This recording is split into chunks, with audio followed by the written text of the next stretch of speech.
And welcome back to the Basil Breen Boombox. I'm here with Michael, aka the Ballymun Badger.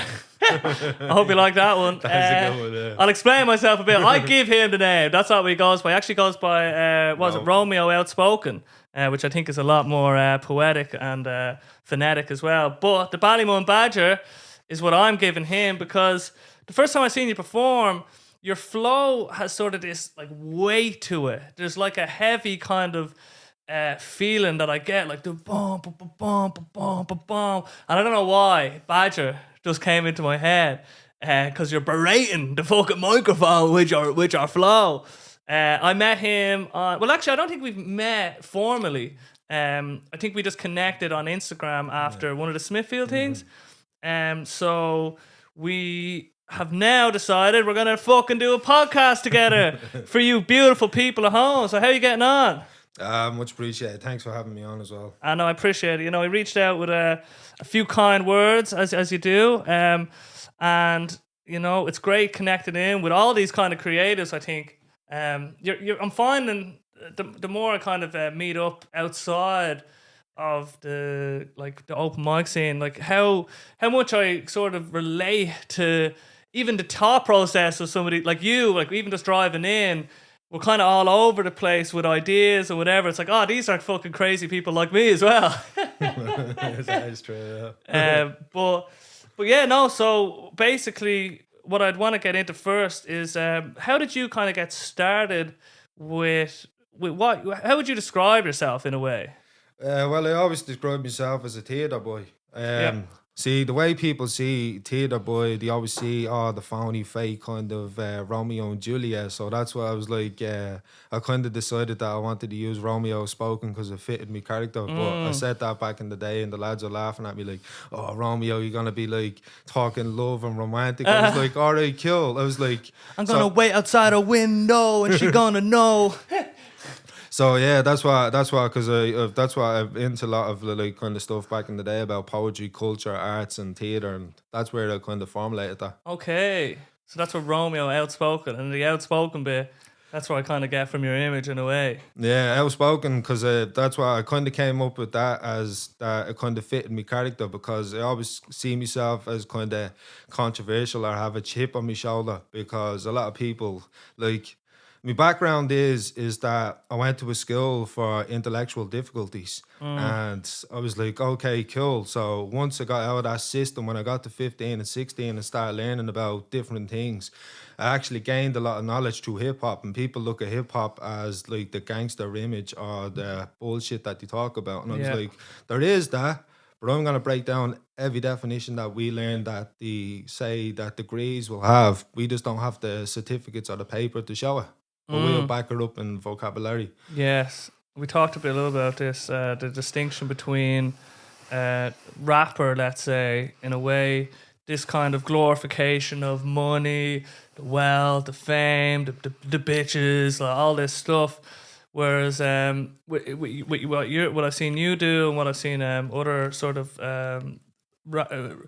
hip-hop artists, actually, is how you described it.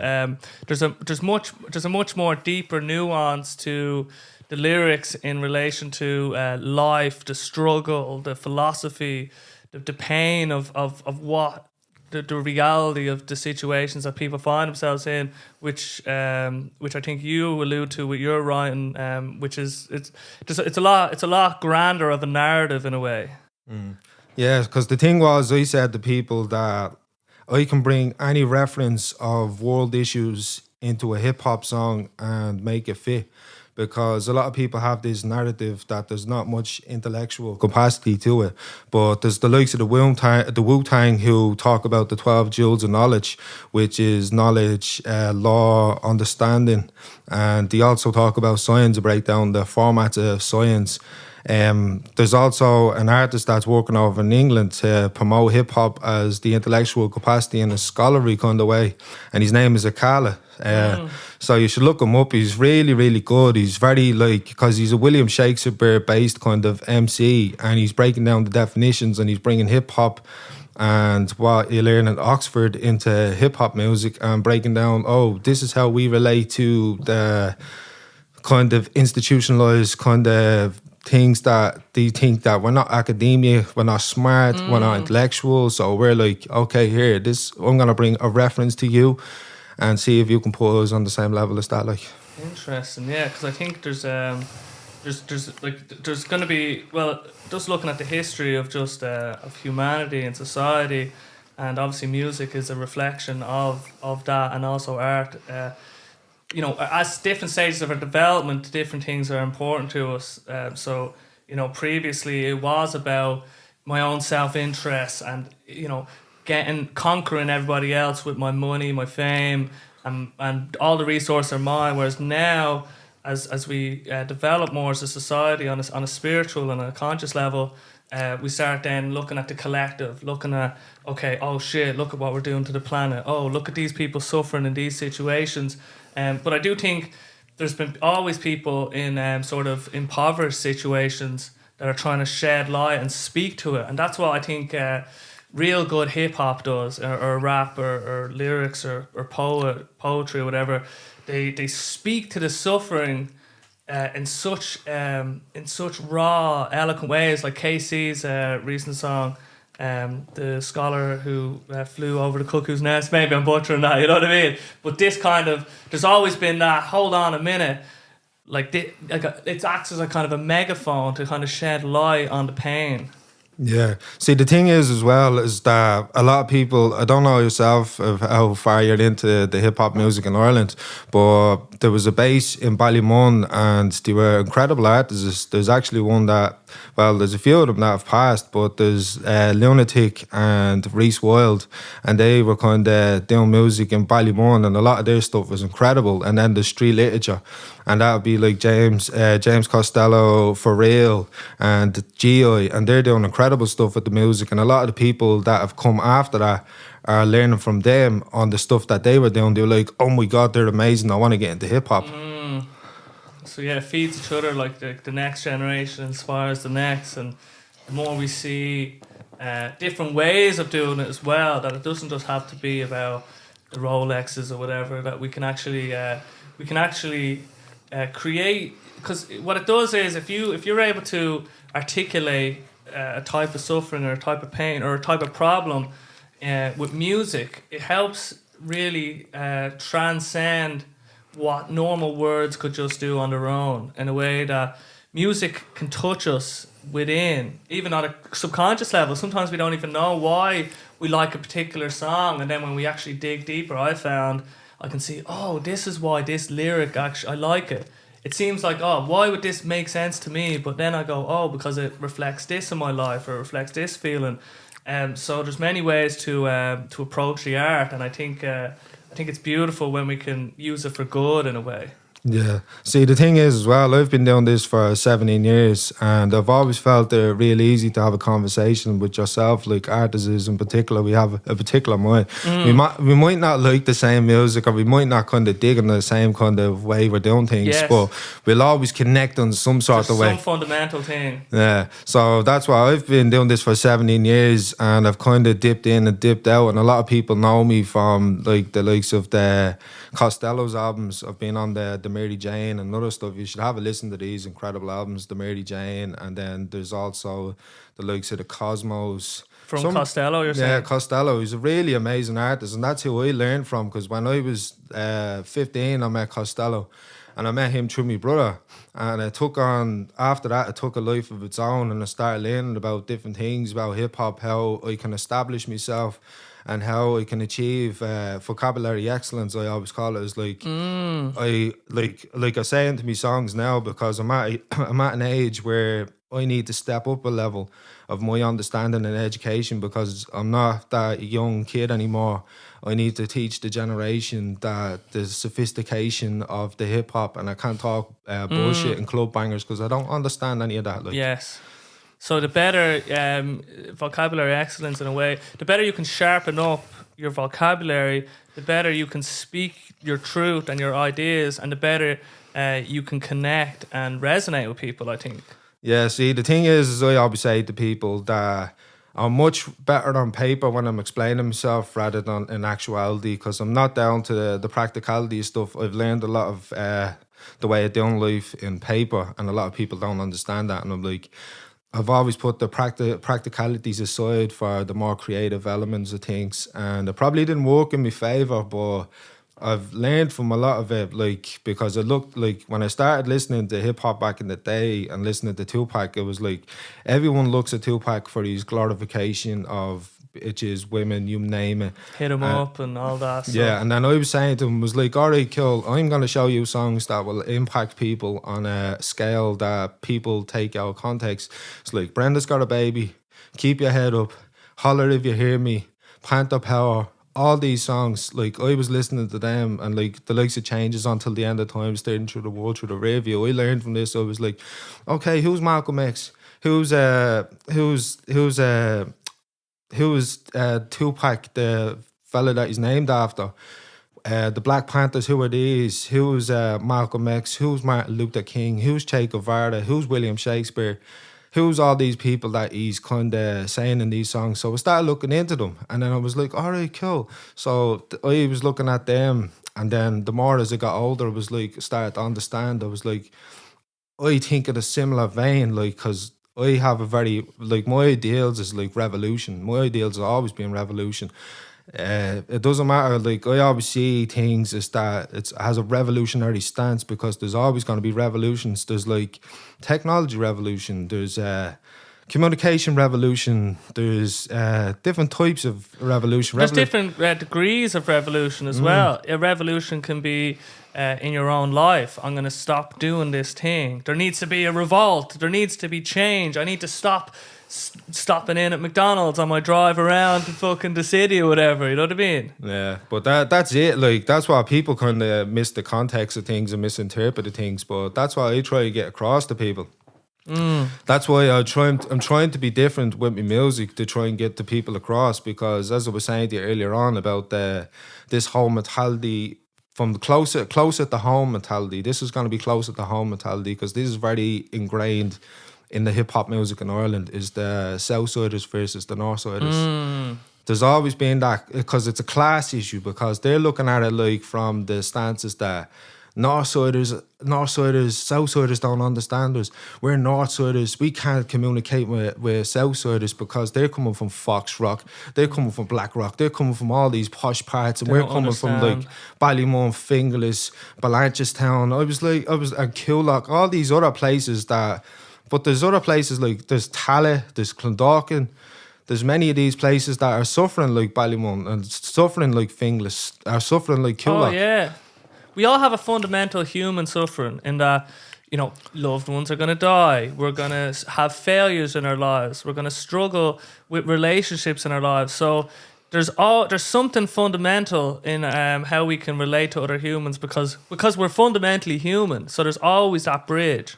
Yeah, but that's why, because I'm at an age where I need to find what I need to do, and I need to become a more educated man in myself. Like, I'm starting to realise all these things and these misinterpretations that I thought when I was a kid, and then growing into my 20s.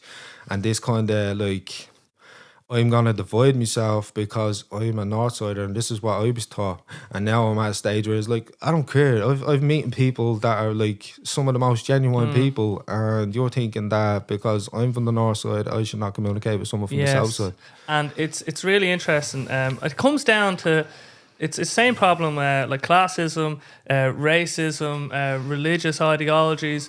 When you label people, if you have a label that you have in your box, and you're like, oh, what is this person? I'm going to slap it. And then if you label yourself, then you become what that thing is to yourself, not just, and to the world around you, because your actions and your words will be in line with that, because you've publicly declared, this is my label, this is my box, and that's your label, that's your box. And that comes with the weight of history and whatever the culture says about these labels.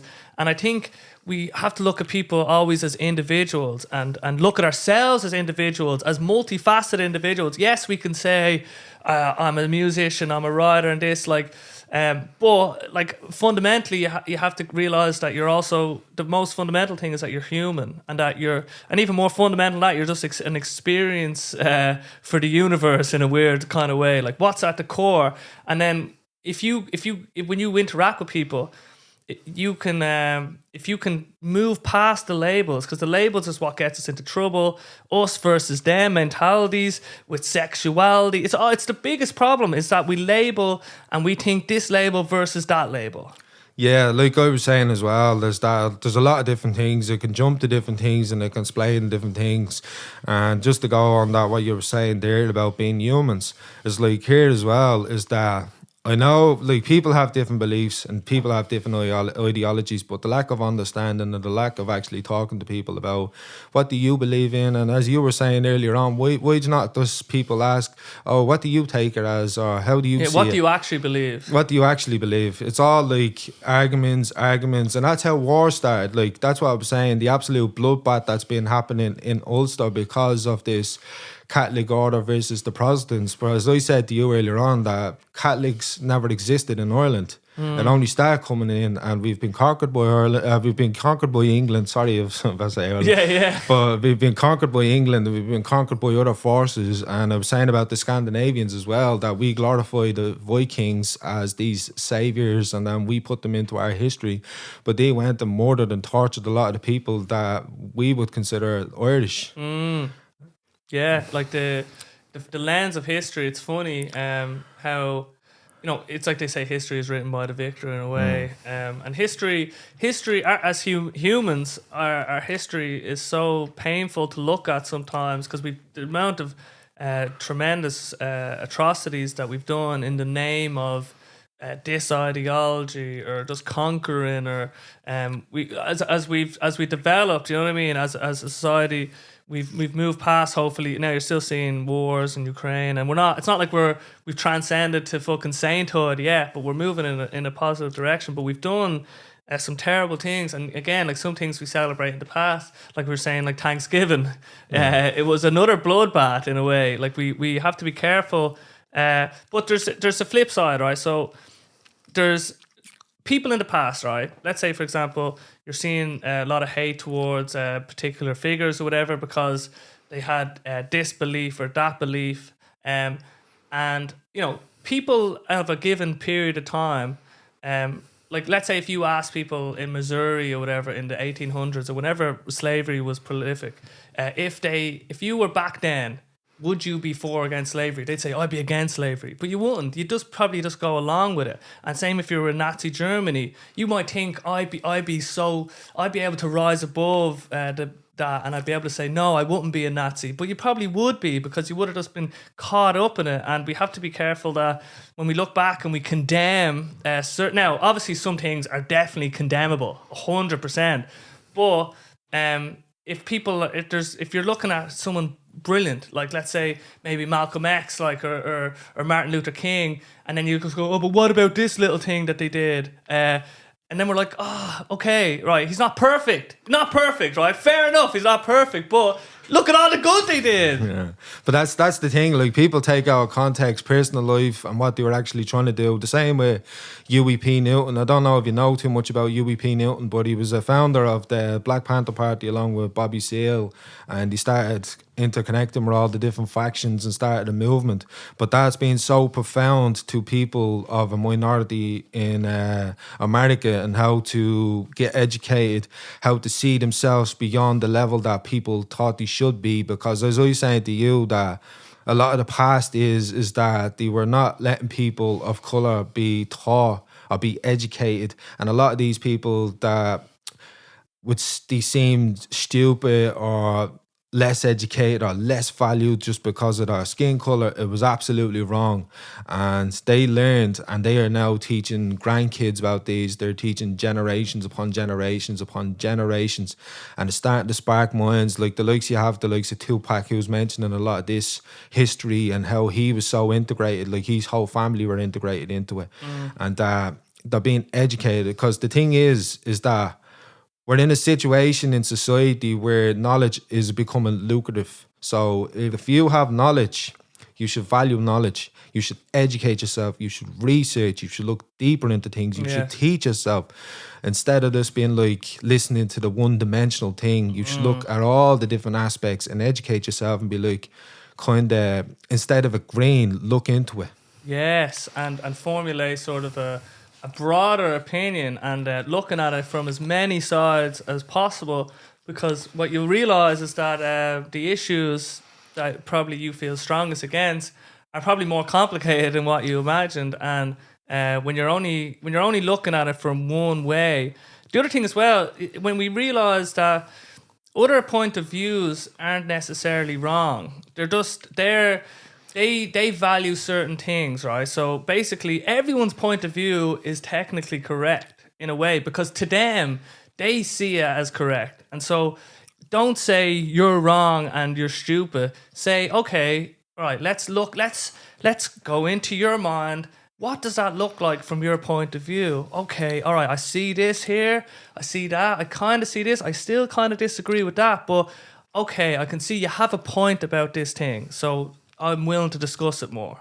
Yeah, see, the thing is as well, it's becoming a situation where things are starting to become radicalized because of lack of understanding, a lack of kind of empathy towards situations. And as I was saying to people, as people keep saying to me, it's not your fight, but as I was saying to them, that I don't think of myself as just a nationally based person. It's like I'm in a hip hop for the culture, and a culture that connects to the, say, likes of Kenya, the likes of Congo, the likes of Ethiopia, the likes of South America, the likes of Asian. I am going to mention them in some sort of way or some sort of thing, because the way it is that I see this national identity of this. But that's how it's not getting off the ground. That's how people are seeing us. They see us as we shouldn't be in this art form because we're Irish. Our dialect, our accent, the way we approach things, the way we talk, they feel like that we're culture vultures.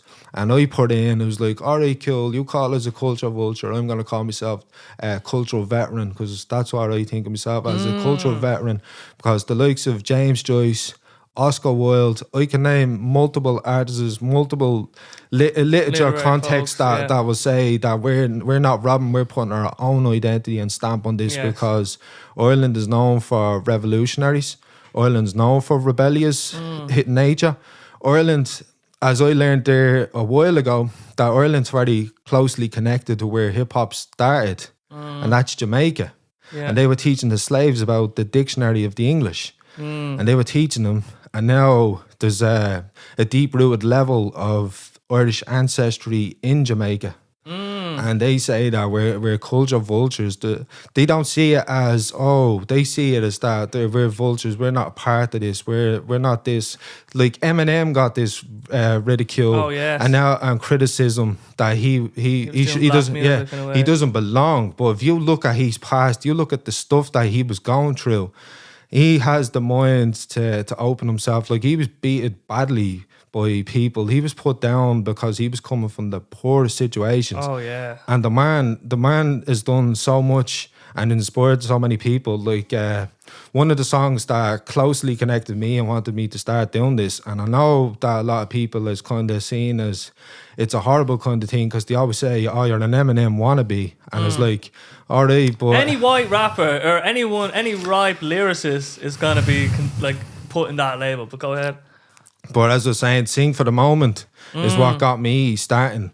And I know, like, if I say that because it's like provocation, it's like, so you are saying that you were inspired by Eminem. Obviously, I was inspired by Eminem. What's wrong with that? What's wrong with that?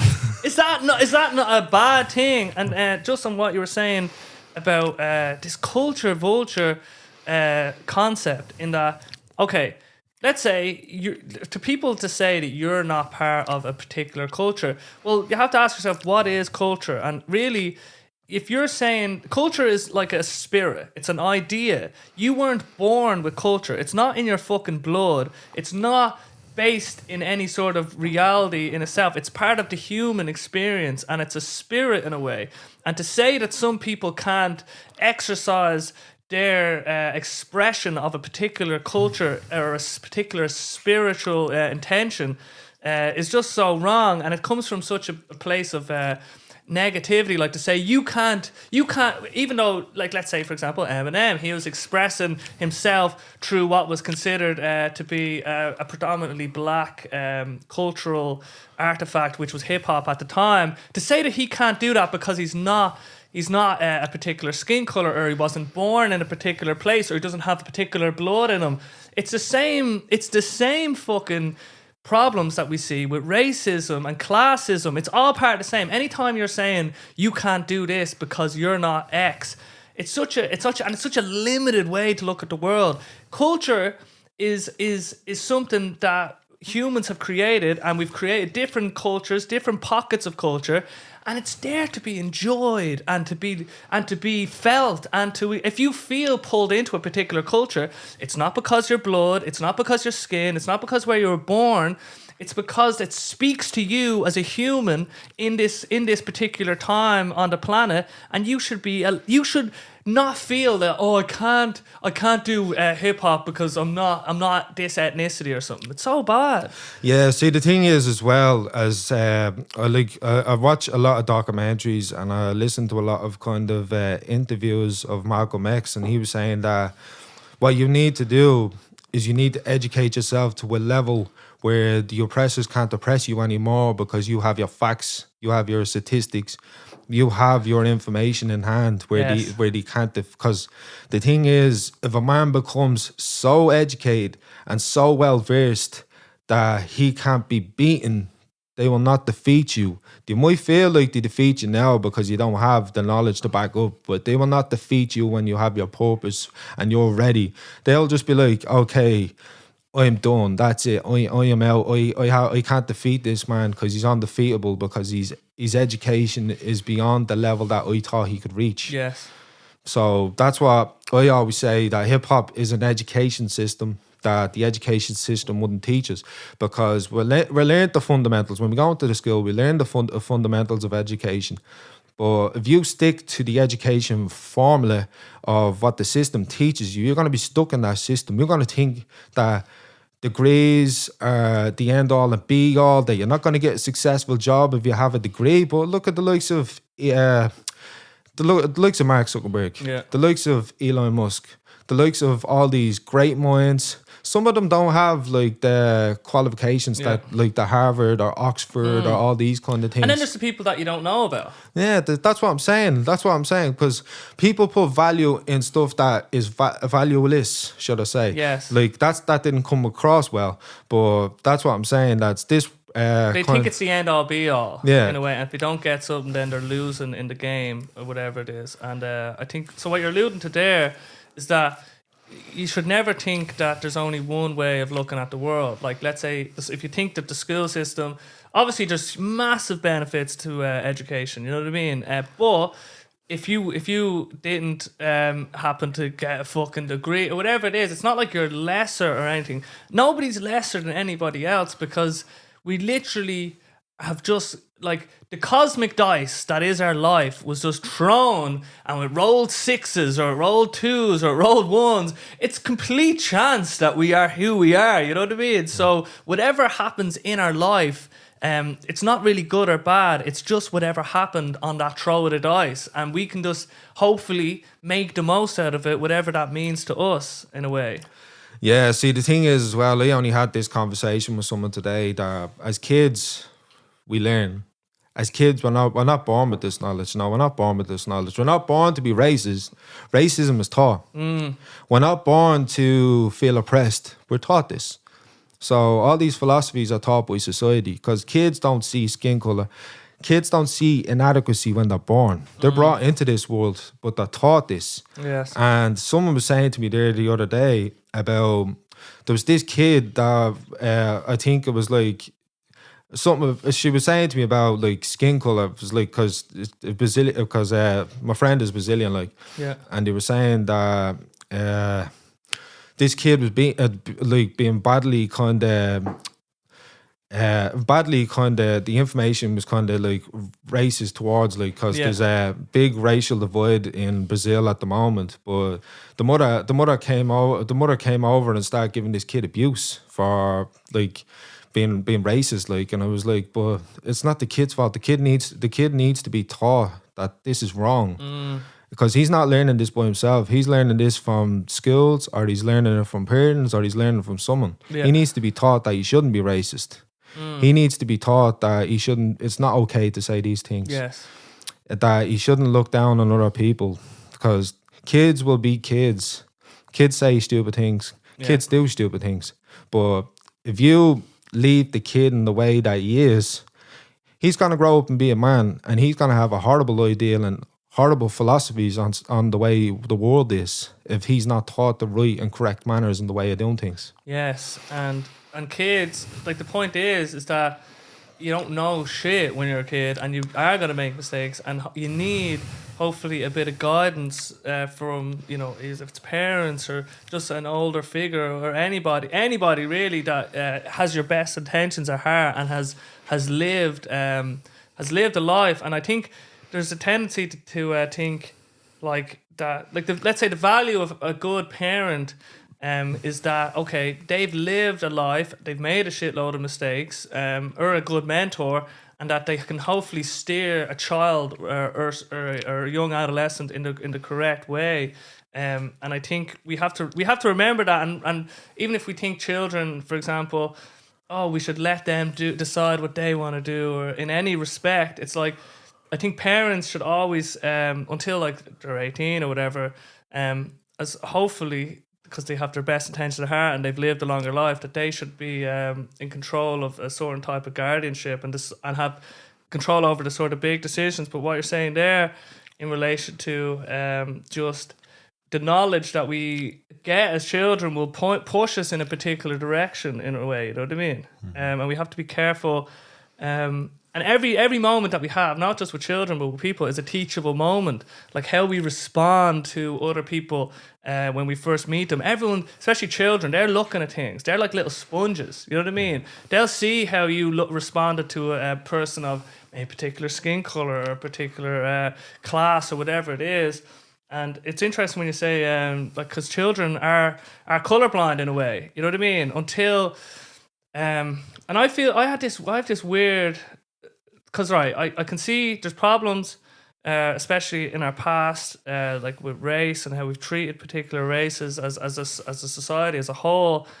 And I don't think, but like ideally, I think a world where everyone, where skin color was as important as hair color, where we didn't care about it at all. We were completely colorblind. Now, I'm not saying that we should just flick a switch, and because maybe there's problems that I'm not aware of now in the current cultural moment, that we need to still focus on race maybe a bit more until we can reach that point. But I think a colorblind society is the most ideal, where race is just it's so boring. Like, why do we even care about it? But I can see today there's like still history, and there's leftover residue from, you know, families who were, you know, in New Zealand, for example, the Maoris, their ancestors who are alive now, because they had everything taken away from them.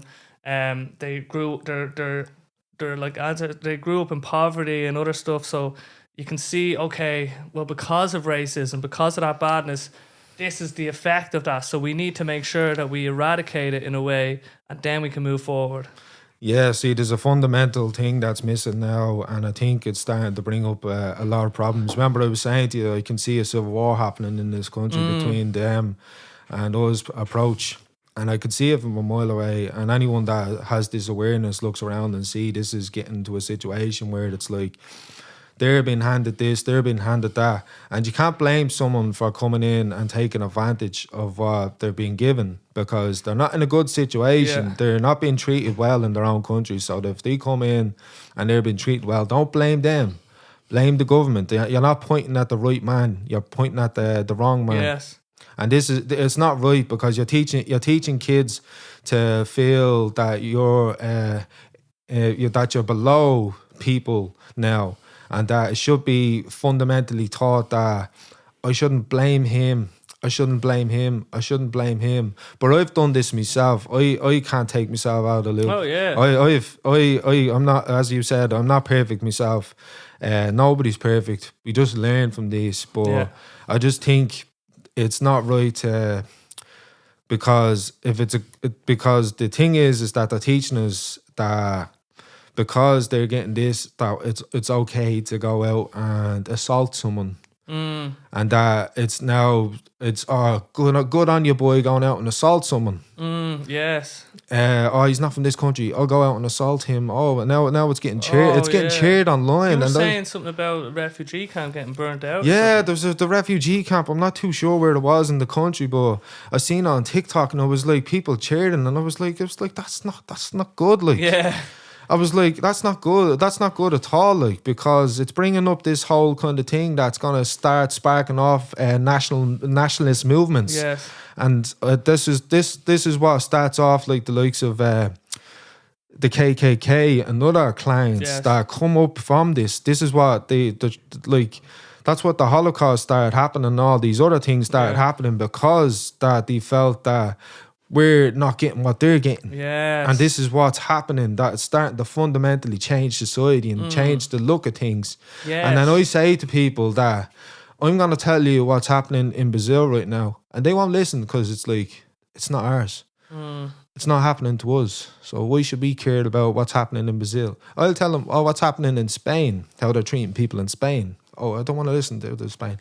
I'll tell you what's happening in France. They won't tell you. They won't care because it's not happening in their home. Yeah. Because it's happening in their home, they don't care what happens in another place. Yes. And this is what they see, that it's not affecting them, but it is. It's a global issue because this is what's causing mass immigration. So it does exist, and it is a part of it, because this is why mass immigration's happening, because people are not seeing the national side. They're not seeing the global side. The global side. Oh, that's what I was saying nationally, but it was globally. Yeah. So they're not seeing the global issue, and that's why people are coming in, because they're not seeing what's globally happening. Yes, because they're just biased towards. They see what's happening at their front door, but they don't see the problems that are actually outside their front door in a way. And now it's hard, obviously, because like we can only do so much as well. Like, and we can have the most impact in our sort of immediate sort of local vicinity, and that's what I'm of the mind in that. If we buckle down, let's say, on our country, our economics, and make it viable for the people of the land, then it's like, then we can be like, let's open up the floodgates, because now we've fixed all our problems in a way. Now, I'm not saying, I think we should, when people come knocking on their door and are in trouble, we have to show compassion, you know what I mean? But it's like, the more we can fix the holes in the ship before we just get like the world in, I think the better in a way. But I'm not saying like, I'm saying that we also need to show compassion, especially when people are coming from war-torn countries, and people, like, they didn't choose. No one would choose to just pick up and emigrate and go on these little fucking boats or shipping containers or whatever else. No one would say, this is what I want to do with my life. You know what I mean? It's because they're fucking forced to do it. So we have to look at it from a place of compassion and hopefully open up our arms to them and help in a way as much as we can. Yeah, that's the thing. That's the thing as well. That's why Irish people had to emigrate as well, because of the oppression that was happening with the English when they came over to Ireland, like the way they were treating us. And millions have died in Ireland because of it. Yeah. But that's what I try and say to people, that this is why Ireland has a great history of emigration. Like, we have emigrated all over the globe. Like, I know that Ireland is a small rock and there's not much room, but like, as you shouldn't take your aggressive stance towards being like discriminative towards someone or hate a particular set of people because of what's happening. You're blaming the wrong people. It's like, you need to take a stance and a unity towards the people that really deserve it, which is a governmental issue. It's not I should blame them people for coming in. It's like a systems issue. Yeah, it's a systems issue, because this is why the mass immigration, and many people in Ireland have went on boats and went to America and were treated like shit when they went to America. Yes. But like, as the thing is that a lot of them have died and that's why it's called the coffin ships as well, because only so many went over to Ireland. And then that's why there's a lot of Irish people and Irish ancestry were in different countries and cultures and whatever else, like, because someone said to me, and I was like, that's really weird, that there's people in the Caribbean that have Cork accents. Yes.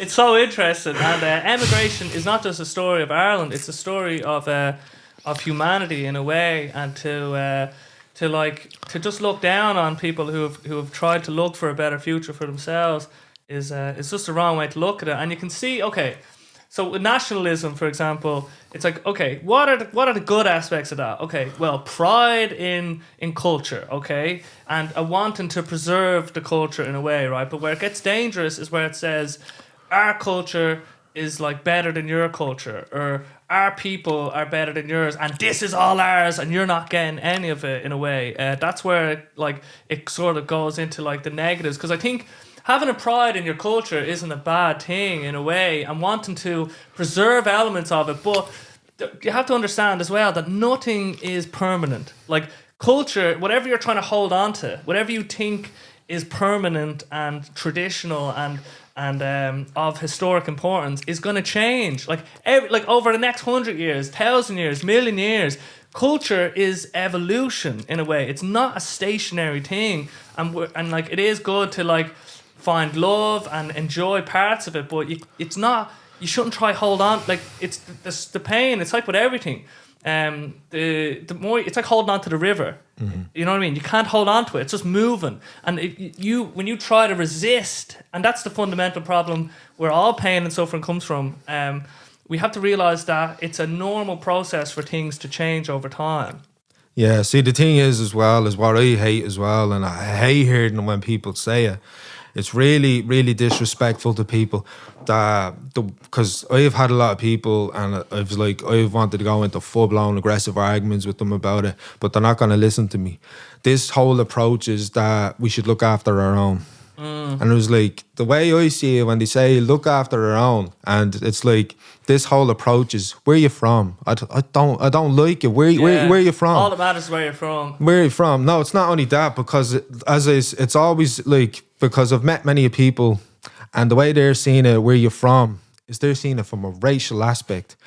They're seeing it from where are you really from? Where are you really from? So it's like, so he's half Nigerian, half Irish.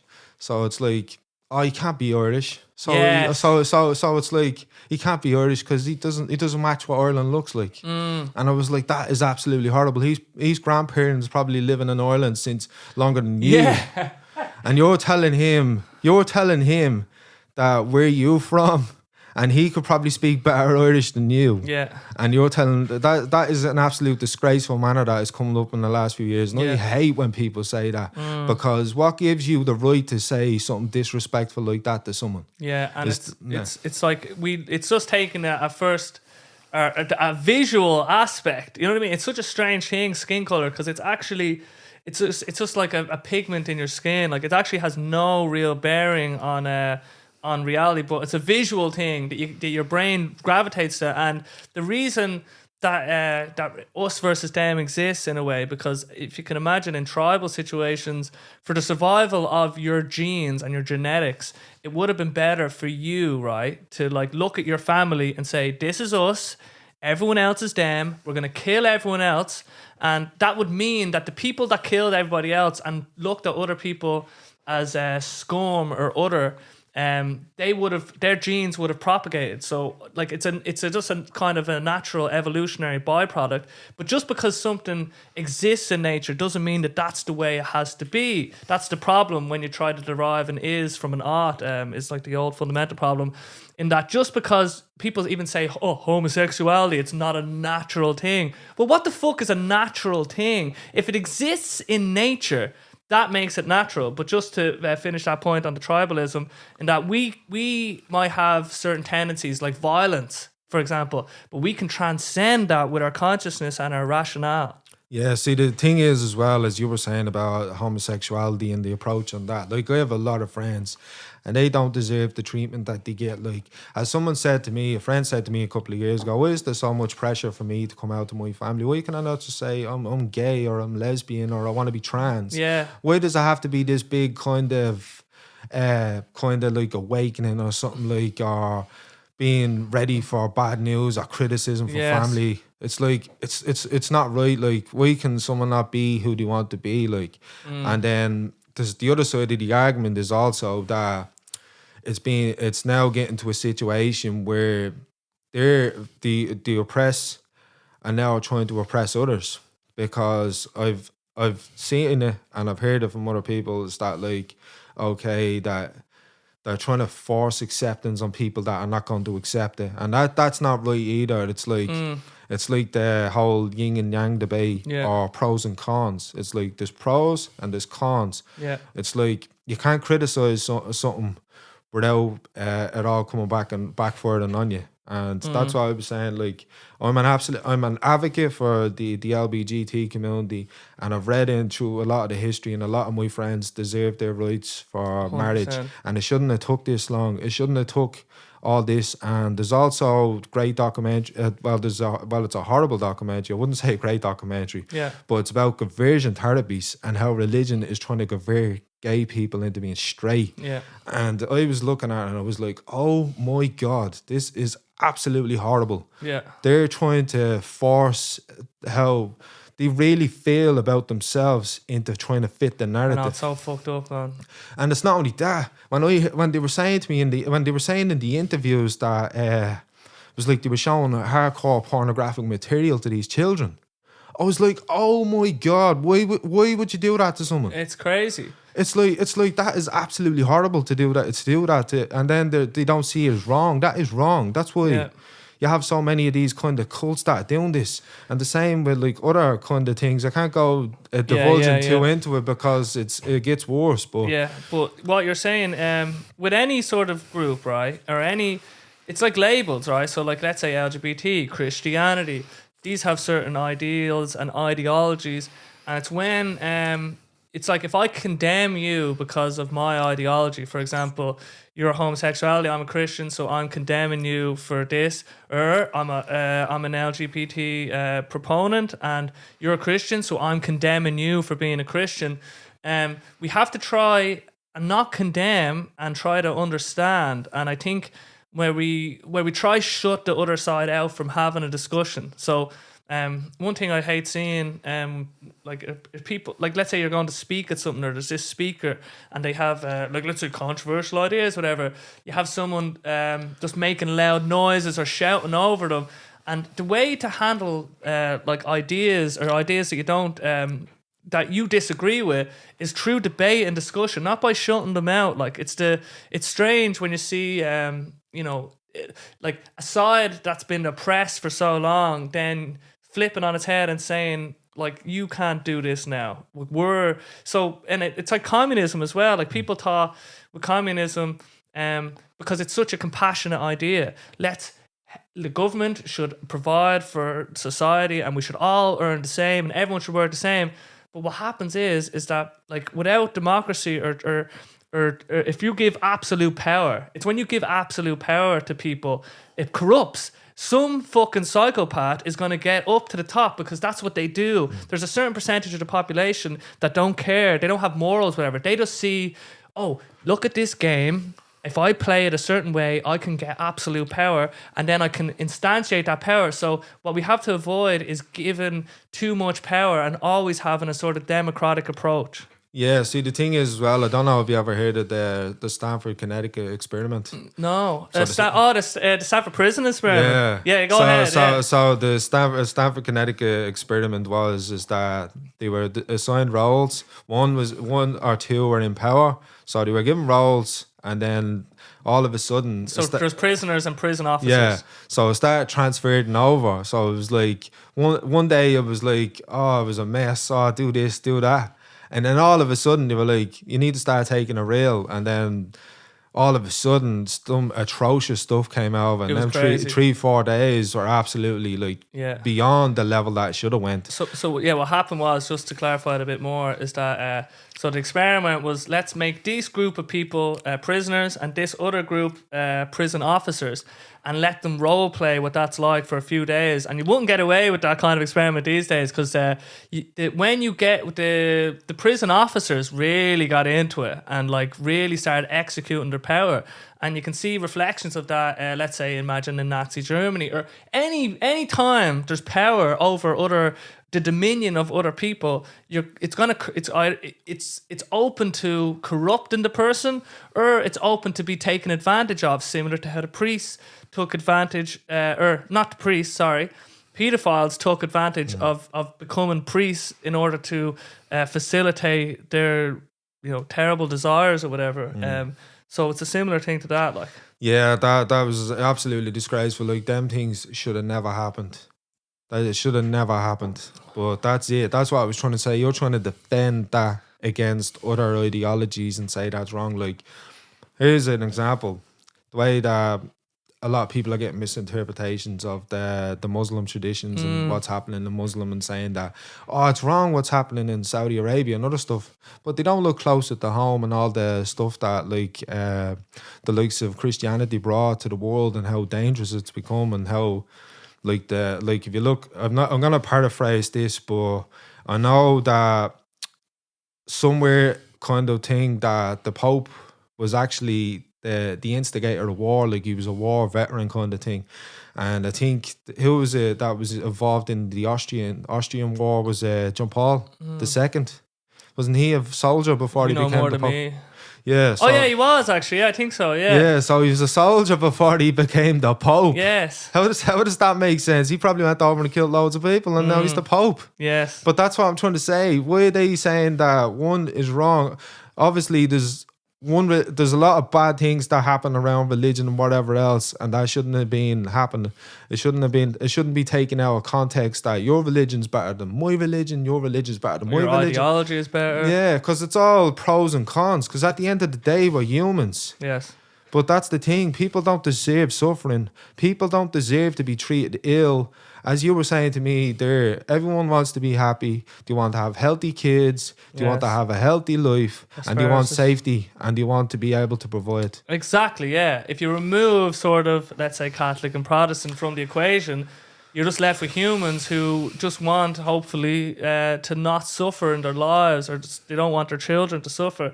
So, like, we have to remember our humanity, and even it's when we get into the heat of battle, like when a heated argument, that we don't listen to the other side, and it's hard because sometimes we feel so wronged.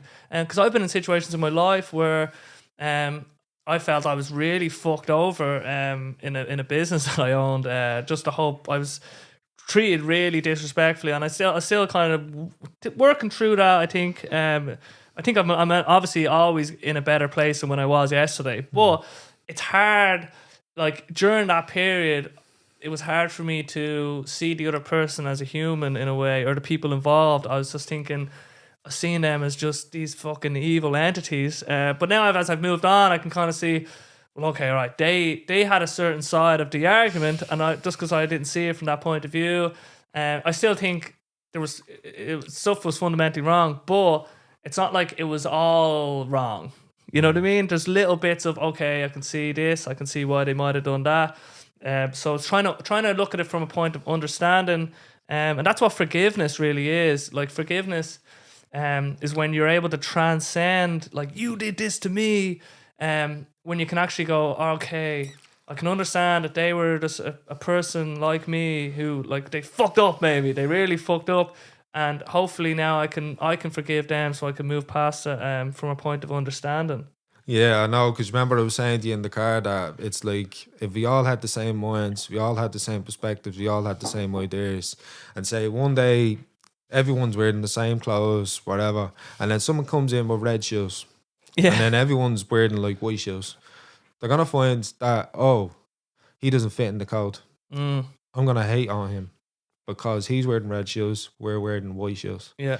It's just like they're gonna nitpick on something that separates. Yeah, it's the fundamental problem with all that we're saying is the separation when we're doing the us versus them, and it's like we need to hopefully as a society move closer, but we are becoming more divided in our discourse, like, you know, particular ideologies, and on every side of the spectrum. We're like at battle, we're at war. Like if you're on the right of the political aisle, there'll be a tick box of things that you'll tick, and then on the left there'll be other tick box, right? But like really you shouldn't be on either side. Like you should be able to say, okay, there's some good there, let's try merge some of the ideas, because the reason these perspectives exist, right? So you could say fundamentally that the right is they're more conservative, and what that means is they think what's working is working. We shouldn't fuck with it. And then the left is like they're more creative, open minded. So they're like, no, we need to experiment. These needs to change. Like this, there's problems with what we're doing. And they're both actually right. Some things we're doing are pretty good. Some things we're doing are pretty bad. So we actually need both, and we need both perspectives. Otherwise, right? Because if we're too conservative, then we never change. Then we never adapt to the changes in, let's say, climate change. If we just think, oh no, that's not a problem, whatever, or whatever the problem may be. If we don't have people at the edges trying to say, hold on, no, we need to fix this thing, then we're going to perish, right? But if we're too experimental, we'll just say, let's fucking forget about education and money. Let's try to do something else, like communism or something, in a way. Or not even that. Just let's say, let's just do something completely different and forget about everything that we've learned. There's going to be problems with that as well. So you need both. Yeah, definitely, because that's what I'm going to give you another example, because I'm giving you many examples of separation and divide and conquering. But I moved out Dublin for a couple of years, and then I went down to Offaly, the Midlands, and then I was told that, oh, you're going to go down the Midlands, there's no jobs, there's nothing, there's going to be absolutely nothing down there, you're going to be stuck in a bog. And I was like, I went down there, and I was like, I was the outsider because I come from a very Dublin background. Yeah. And then I went down there, and then it took me a while to kind of understand. And then all of it, I understood where they were coming from, but I didn't understand fully till I went down there. And then I was like, I seen farmers that worked really hard, like getting up at 5 in the morning and not getting home to 11 and being absolutely tired, breaking their back. And people don't understand this because they see the farmer, oh, it's not a hard job. It's a very, very, very tough, hard job. I've seen this. It's a tough and very hard job. These sleepless nights doing that and whatever else. And I know they're getting a lot of flack off the vegans and vegetarians, because I see where they're coming from as well, because I was a vegetarian for a very long time. But I kind of changed my attitude, and because I became very aggressive towards meat eaters. And I was like, that's where it's like, because it's kind of like, if you fit one, you won't understand the other. So it's kind of, you're not involved, and you're just kind of stuck in that kind of niche. And I think that's what we're all like. We're stuck in a niche. Yeah. We're not understanding each other. We're not understanding where we're coming from.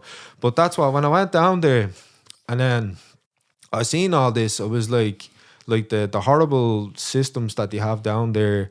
The jobs are very far away. I had to get a bus, and if I missed it, the next bus wouldn't come for 3 hours. And that's just to go an hour to the job that I was going to. Wow. And then the bus to Dublin went every hour. So I started to become really angry, because I was like, oh my God, the crap that they had to go through just to get a bus. Wow. Yeah, get a bus in the morning. If you didn't have transport down there, you're gone. You're screwed. Wow. And I was like, I seen this. I went down there, and I was like, I can see why they hate Dublin people. Yeah, they don't know how lucky they are. Yeah, that's what he was saying to me. You don't see how lucky you are.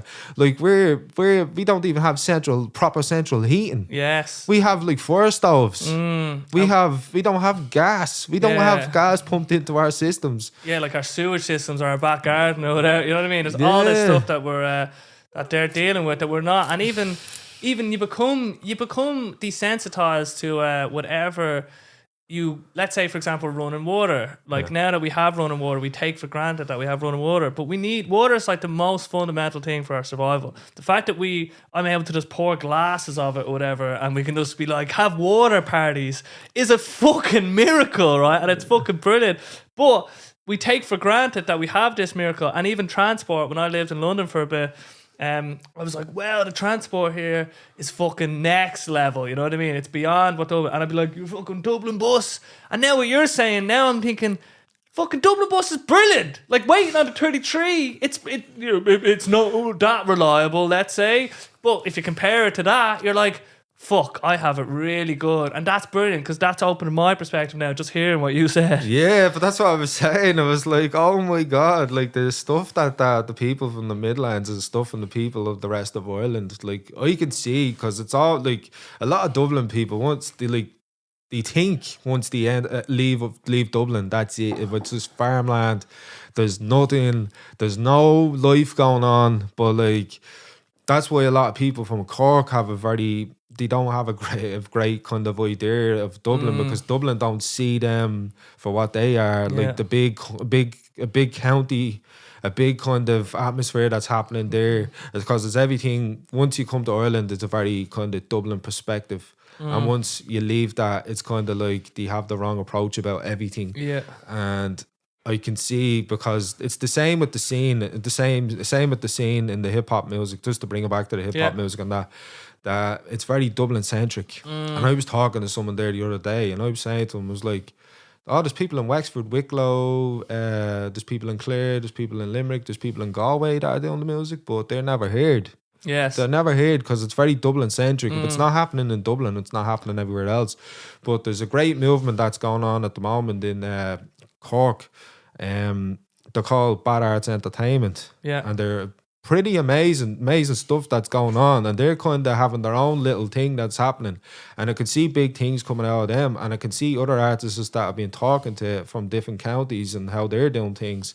And it's amazing because they need to be heard. Like the stuff they're doing is incredible. Like, and that's the same. Like the movement hasn't been moved because of ego, status.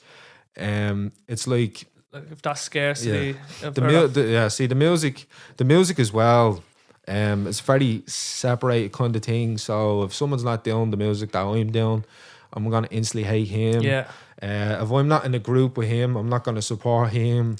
So it's kind of like, if you're winning, I'm losing. Yeah, so it's like, I'm not going to support you just out of the fact that you're probably better than me. Yeah, exactly. If I support you, that means I'm going to lose in a way. Whereas, I've been berating this a lot, but like, we need to support everything. Like, even if support people that are just putting themselves out there, right? Because that's the fundamental thing. As creators, as people who create music, even if you don't like their music per se, or even their personality, maybe they're just not, whatever it is you don't like about them, you can always appreciate, because you know what it's like to try and make something of your creative art, right? That's fucking hard to step outside that box. You know, most of the population aren't doing that. So you can always, anybody that's even going to an open mic or putting their work out in the world in whatever way they can, you can appreciate that. Surely you can appreciate the fact that, at least they're putting themselves out there. Yeah, that's why when I started back in the day, man, I was laughed at, ridiculed, criticised to the heavens, and literally everybody that was doing it was criticised to the heavens, laughed at by everyone, told all names under the sun. Like, I was called white toast, man. White toast. White toast. You can't even get white toast. Like. I know. That's what I was saying. I was called all these stupid names. Like, man, I'd be like, white bread. I get. You know what I mean? Yeah. But toast. I've never seen white toast. Like. I was like, come on. Like, it's like the insults that people have been thrown at us for all these years, man, and the stuff. All the it's like we had to prove ourselves, and that's why a lot of the lads that start the music stepped up.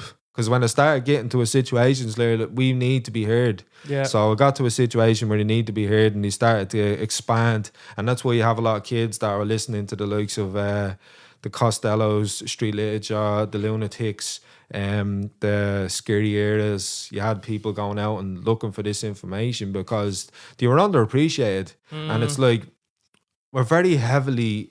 We're very heavily not to support locals for some reason or another. I don't know. I just don't know what it is.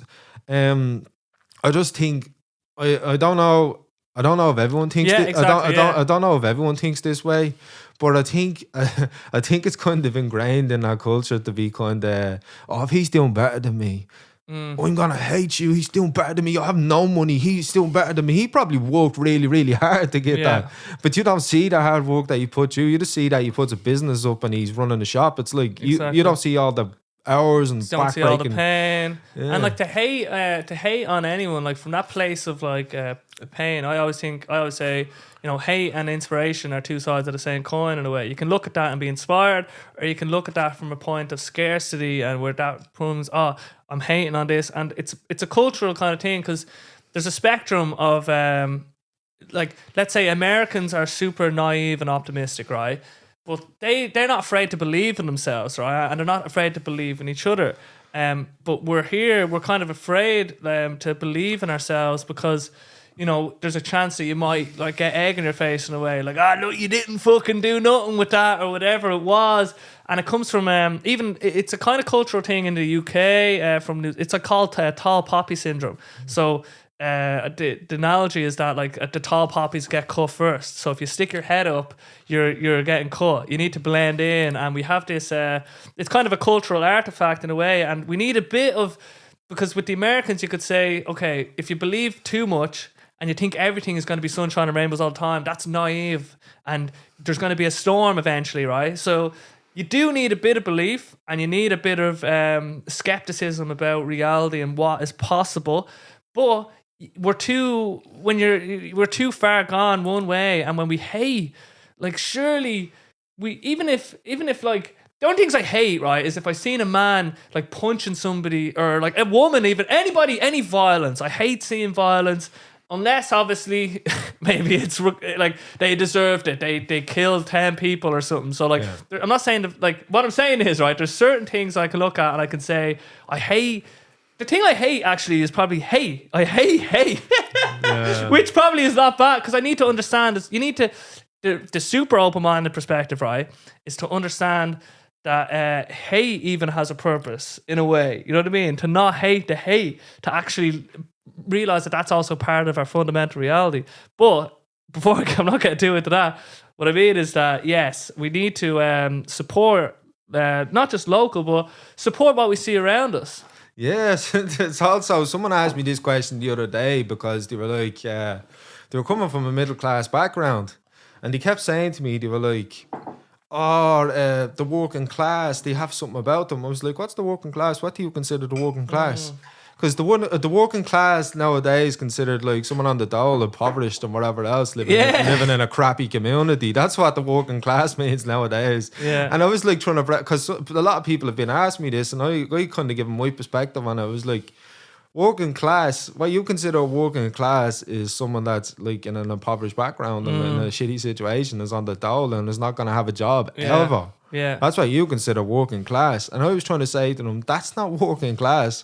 A working class is a person that actually goes out and works and breaks his back to work. Yes. And I was saying to them, that's like, it's a horrible approach to say that because that's what they put when they say it on the news and other places, the working class, whatever. That's what they usually say. You go into this box. Yeah, that's usually what they reference. You don't want to work. You don't want anything better for your life. Like you're a parasite in society. But that's what I was saying. I was like, why?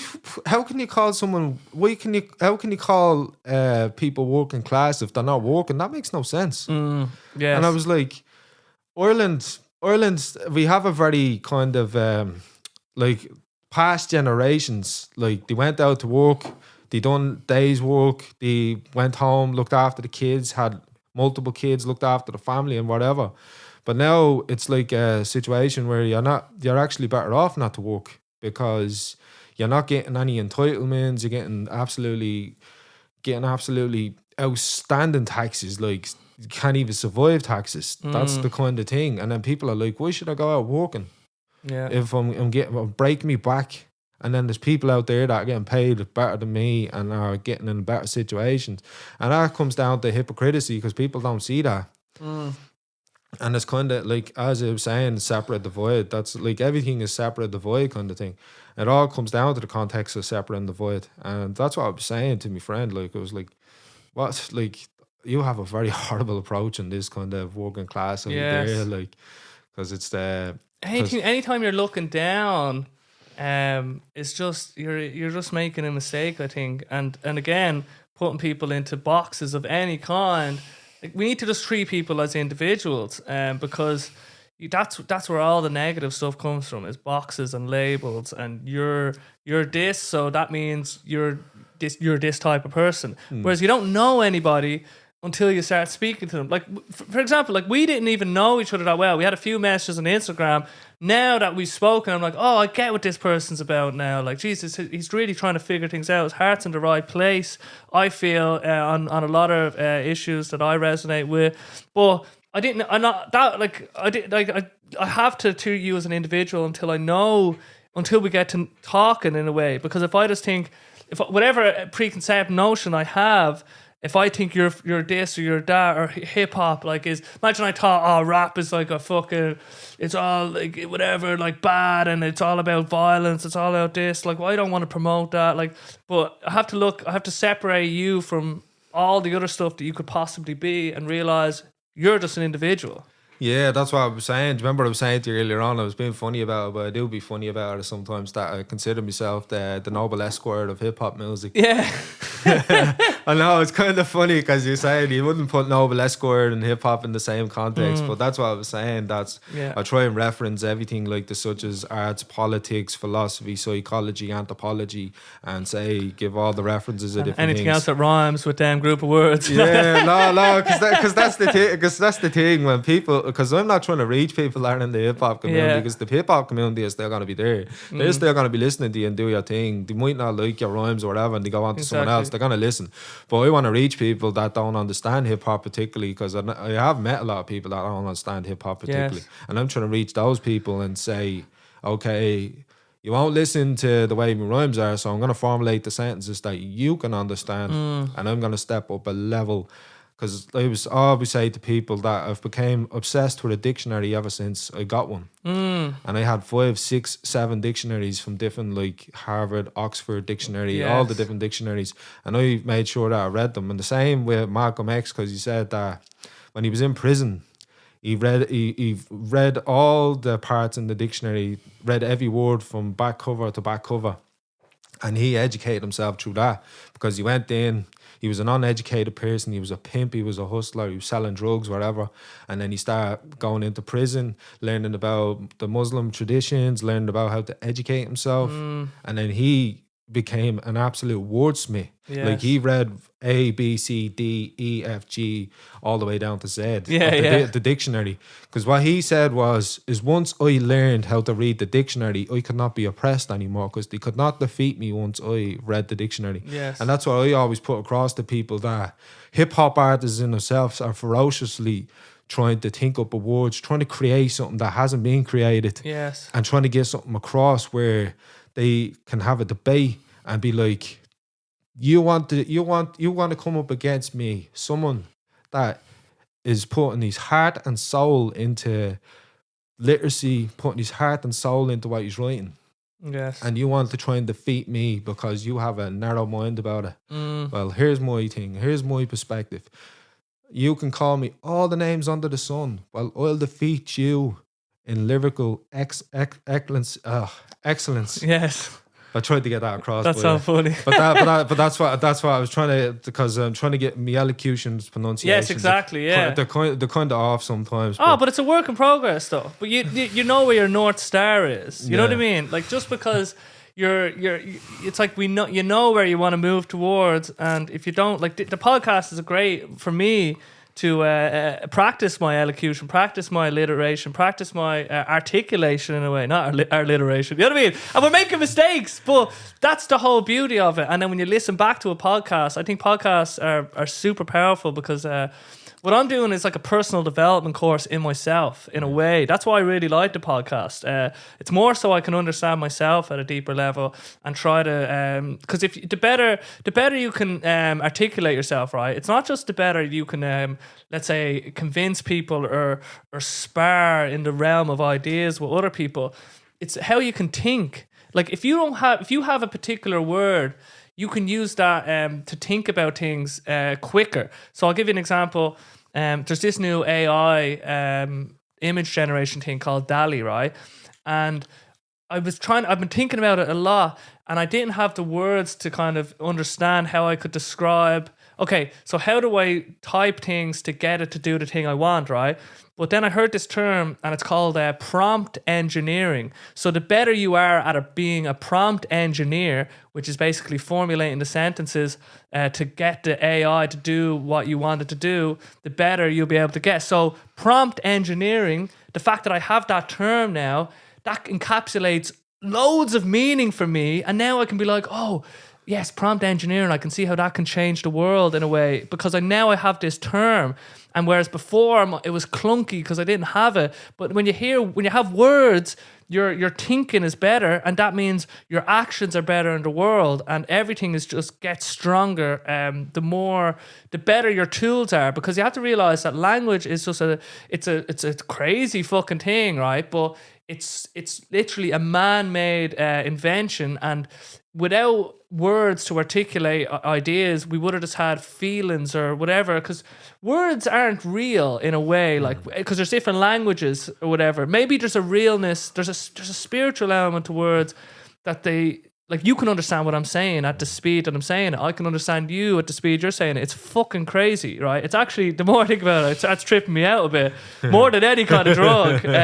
But what I'm trying to say is that, yes, the tools that we have allow us to think better and act better in the world. Yeah, see, the thing is as well is that they say language started from the African province, and what was it?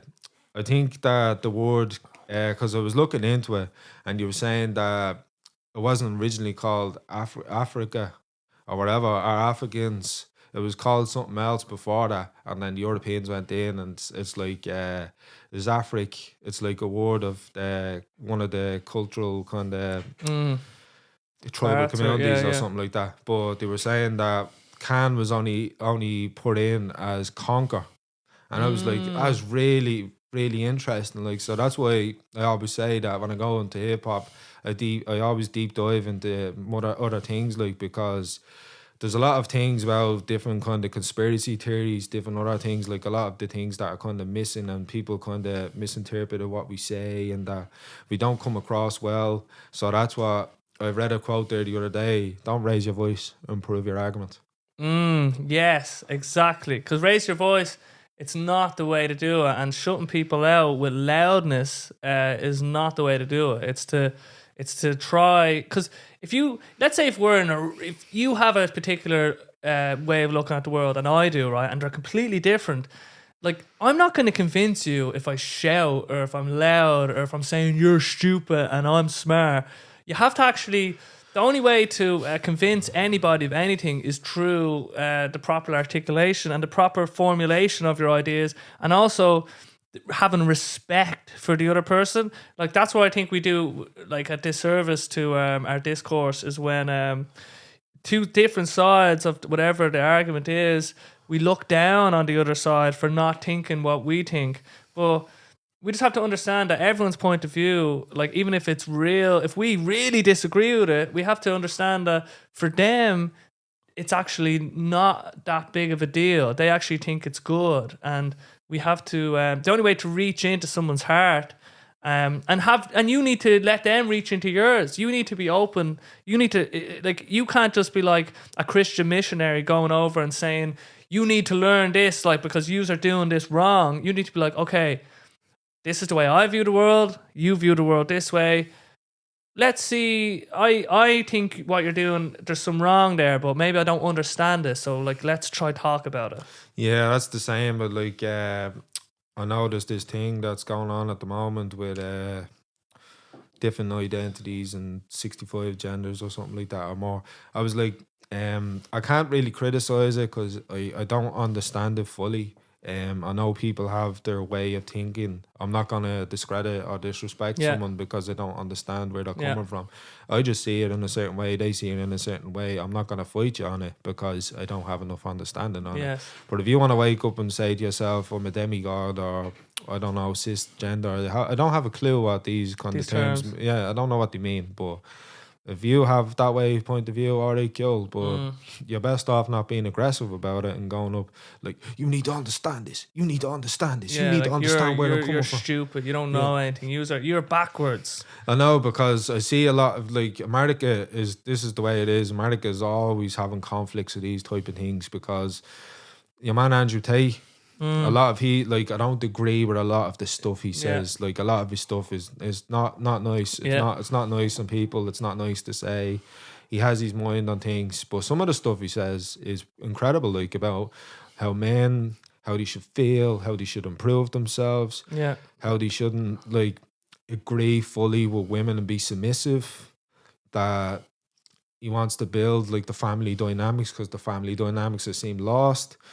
Like he has a lot of stuff there that a lot of people are taking out of context and putting in the short clips to hate people, because that's what people are doing now is they put you in the short clips and then they make the judgment right there. They don't look fully and research into it. So that's where a lot of the stuff is kind of being misinterpreted, and a lot of the kind of, because I said there's some the other day is that it was another kind of thing Malcolm X says, I'm paraphrasing what he was saying, but it was on a similar vein of what he was saying, is that the oppressors that you're supposed to hate, you love, and the people that are being oppressed, you hate them, but you're supposed to love them. Yes. Because that's just the way the world is. It's like, because they've been told this and they've been fed, forced this and fed this all their lives. So they read the newspaper, this is what they believe. And there's a lot of Western propaganda, so they're not looking into other things. Okay, what about their side?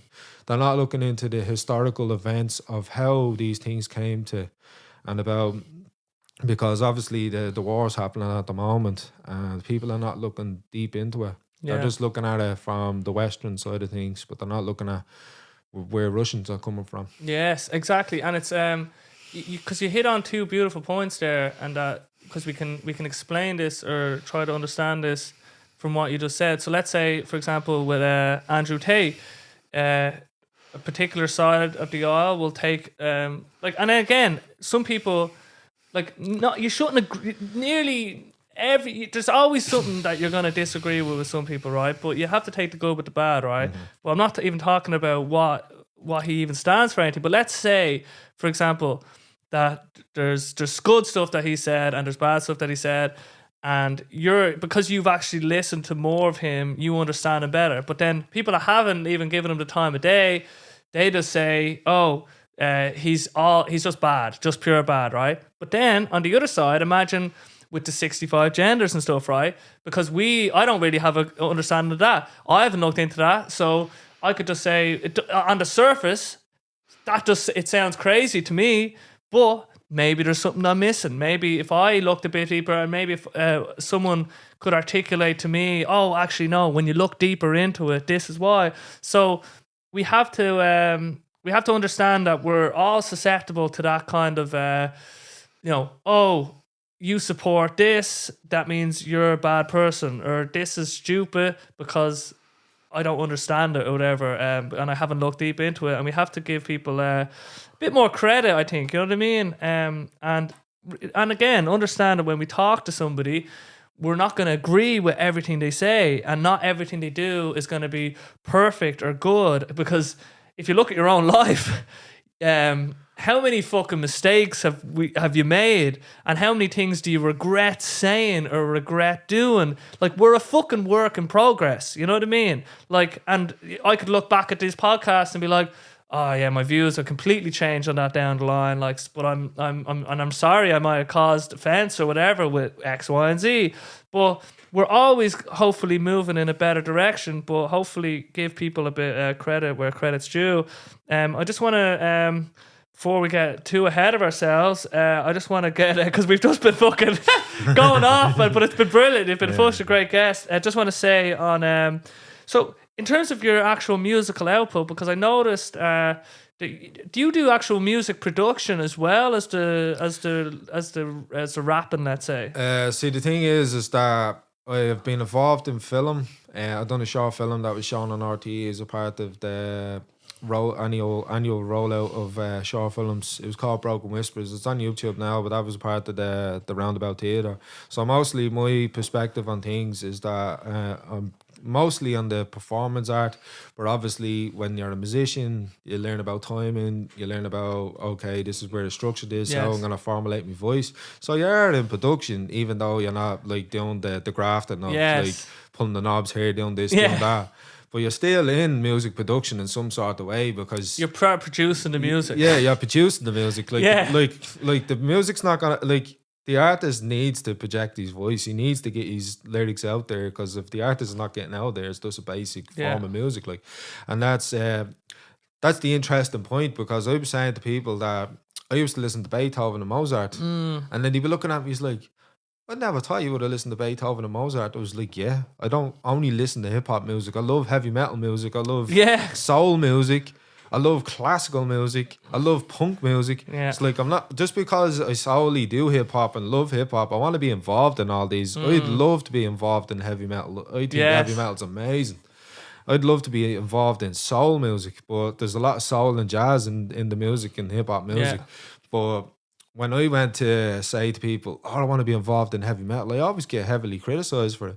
I was just like, why do you want to be involved in heavy metal? Because it's like, look at all the people I listen to. It's like Iron Maiden, the Rolling Stones, AC/DC. It was like, who doesn't want to be in that type of vibe? Yeah. Jimi Hendrix.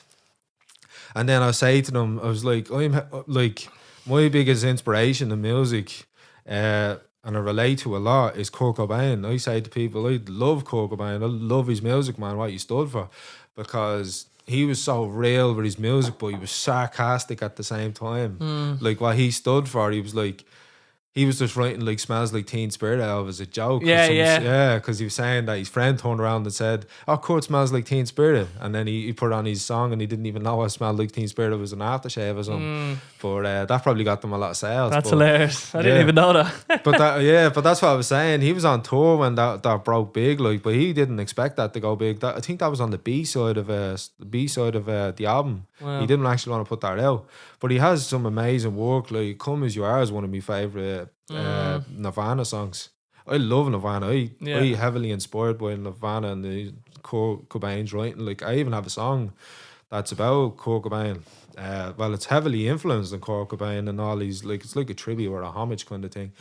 But that's called Shots Gone. I actually done that with Zainab. She was an amazing artist, but it's on me Spotify now. But I took a lot of my music down over the years, and now it's only put back up. Interesting. I just realised actually, because I did ask you if you wanted to do any pieces before we started this a while ago, but I actually forgot. I didn't think this was going to take such a fucking philosophical bend. But just before we kind of start wrapping up, I was wondering if you'd be interested in doing something, maybe a bit of acapella performances. Definitely. I'll just try and find something. Yeah. That'd be because I forgot. I just this conversation just got away from us. But it's been good though, Jesus. Just hopefully that gave the different notion of what people think of hip hop music, especially in Ireland, because it doesn't get the credit it deserves. Yeah. But I'll just say.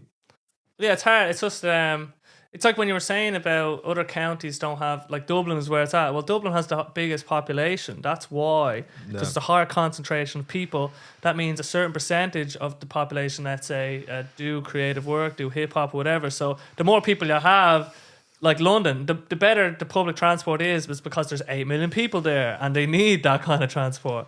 It's okay if we can do two different varieties, because one's and then the other one's a different kind of context. Yeah, please. Okay. So I want to achieve vocabulary excellence for lyrics to break the monotonous mainstream. I'm a dead man walking, a dead man talking, for the recognition is X. Argumentative of authority, for you're making me feel simplistic. I write rhymes with excellent, pristine, distinct lines that establish your embellishment of the timeline. Cultural veteran like Luke Kelly and Sinead, for I'd rather be controversial than unbound bowing down to any fascist. Demanding more outspoken voices, culturally competent, cultural phenomenon, culturally appropriate. For them not asking at the door no more to listen to this. I've done that. Now I'm doing this to irritate the baby, still rapping about asses, drugs and club bangers. For your mind is more plastic than on the bitch getting her face smashed up to look like a Barbie doll. I'm culturally responsive to this music. Consume the soul of the slaves' music. For my mission is to oppress the oppressors, to take it beyond the gospel of the Gaelic shock to the system.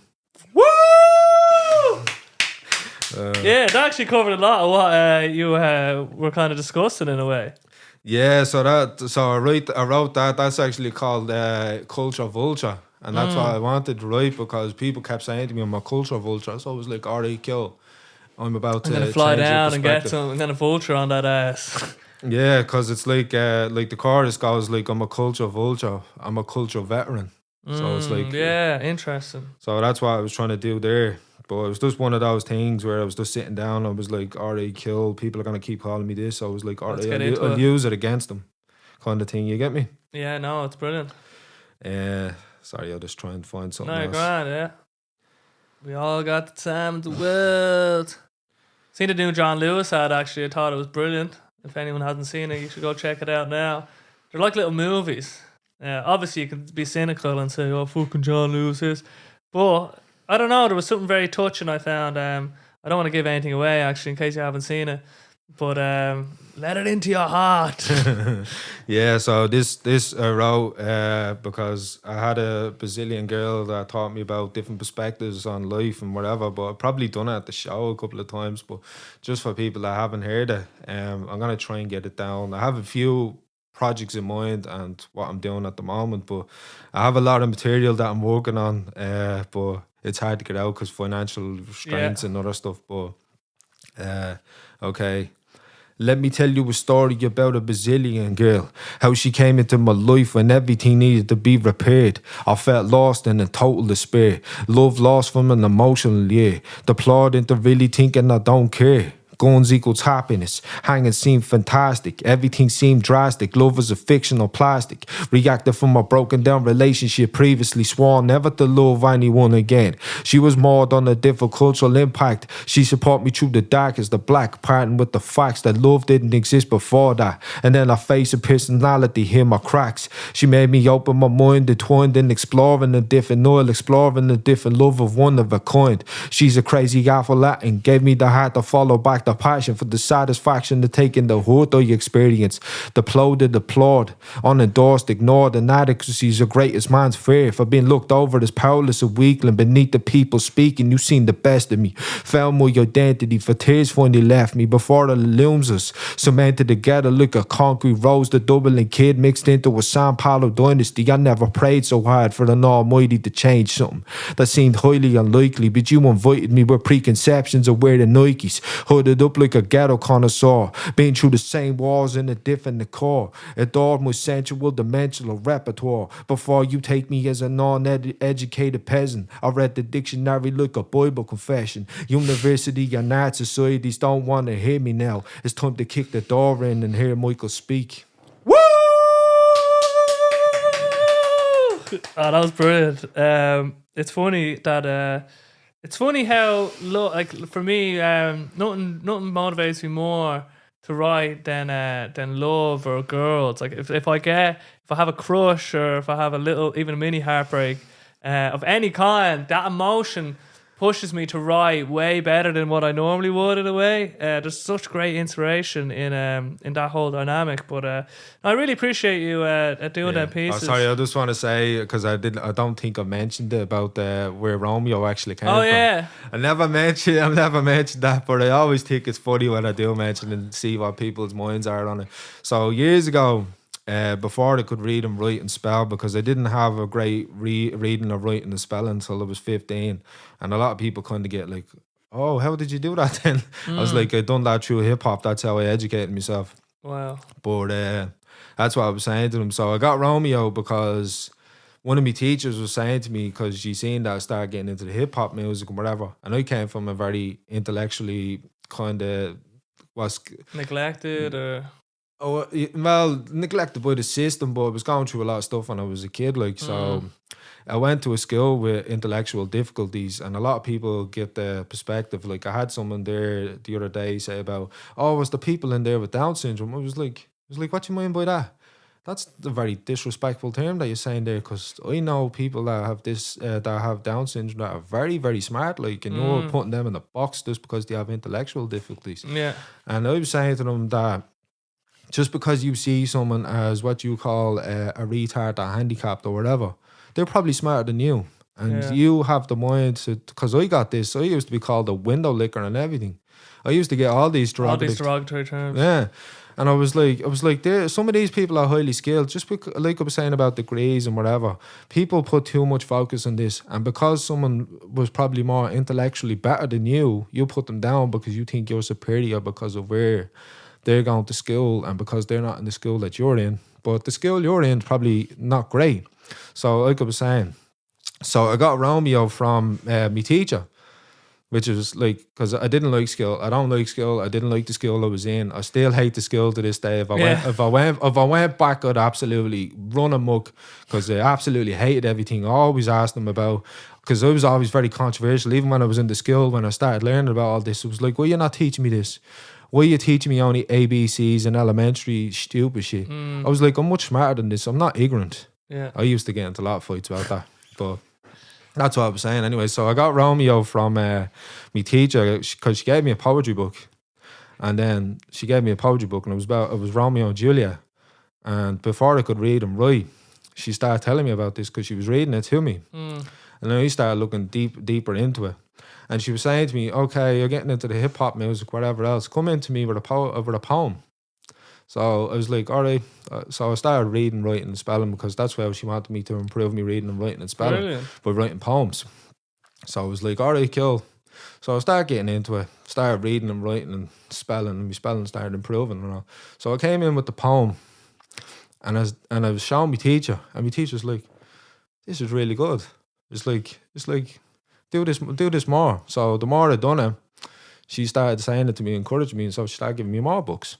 So that's how I started reading, writing, and spelling, getting better.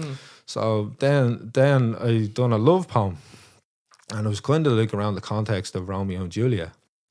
And then that's where I got the name, because she called me Little Romeo. So that's brilliant. And then all of a sudden, I started coming in with poems, and I didn't get any homework. I just came in writing poems. That's brilliant. Yeah. But the teacher, she had the foresight to see where you were looking to blossom in a way, or where you were interested, and she encouraged.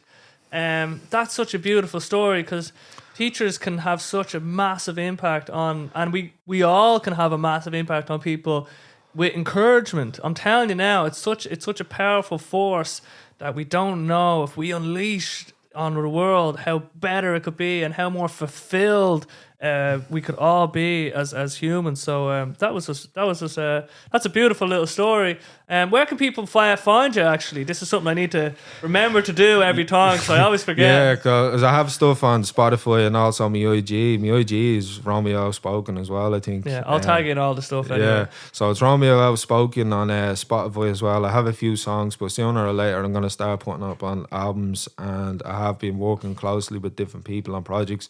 So hopefully soon enough I'll start getting them out. But there's also a thing that I need to mention about hip-hop. It's a hip-hop collective. It happens in Smithfield on Wednesdays, 7 o'clock. I know that. Oh yeah. Yeah, I know Creative Smithfield happens on the same time. But this is, what's it called?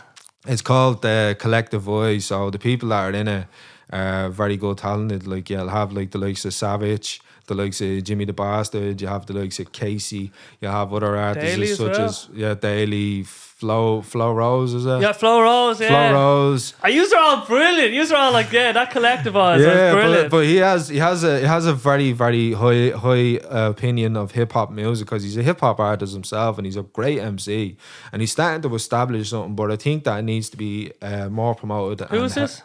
Jimmy the Bastard. Oh, yeah, okay, yeah. Yeah, so I think he works with a fella called Luke. I think Luke's the main orchestrator. Jimmy the Bastard, like, I'm sure he's a good man.